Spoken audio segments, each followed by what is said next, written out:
A Note on Magic and Rope by Katherine Anne Porter. Wonderful writer.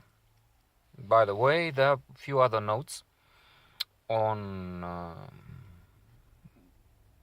a few accounts because I'm just at the beginning, story number 5 maybe. There's Maria Concepcion and a couple of others, I guess, if you're interested on this list, shared overs on YouTube, then also on Goodreads. So, magic, interesting. Ninette is the heroine, a poor girl who has to sell her body. You don't have to sell your body. That's from something else, from Roxanne, a song about prostitution by Sting. In fact, Origin of the Police, I guess.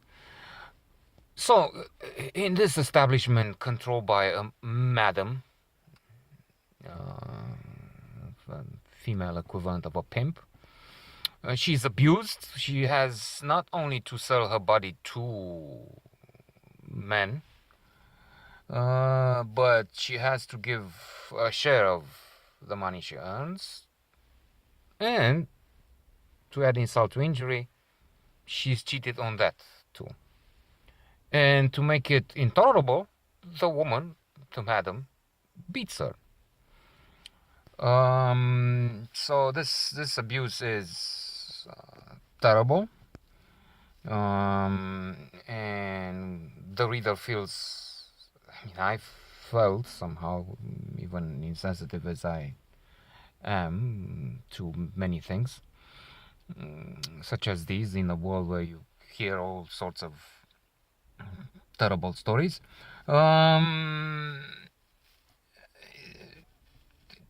She's in a corner. There seems to be no escape until the madam beats her so much that there's blood on the sheets and all. She appears to think that she's not good anymore in this state condition. Clients would not take this damaged goods upstairs or for a ride or whatever you want to call it anymore. And she throws her out. You're not good anymore. Get out. Get lost. Takes the money, everything, but after a while, or as soon as she's gone, the men start asking, "Where is Ninette? She was a charming girl, likable, pleasant." And so the owner, probably the one who controls the establishment, starts regretting her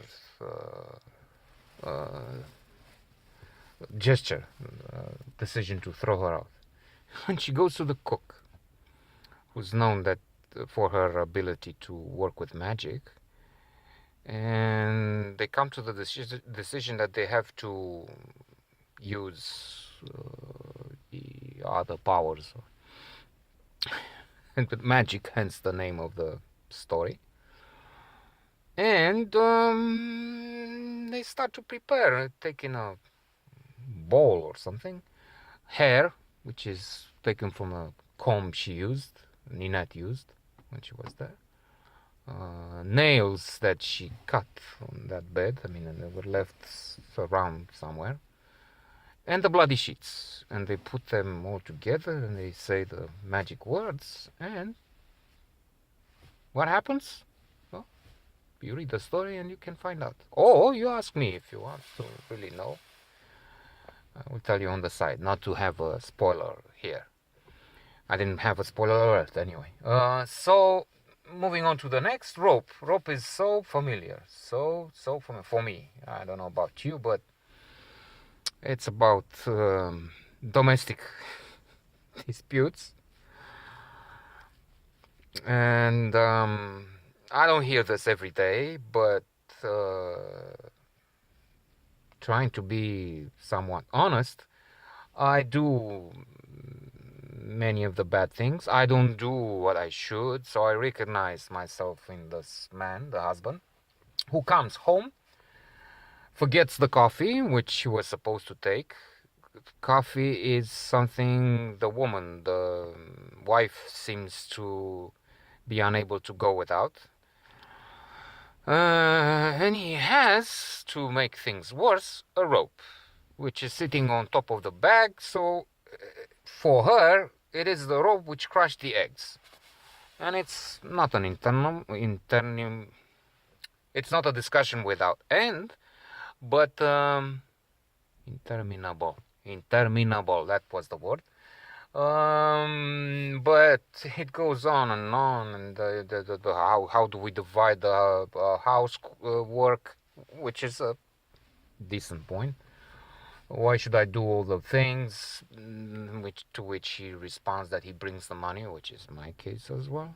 And he had to work in order to get this place, which is in the middle of nowhere.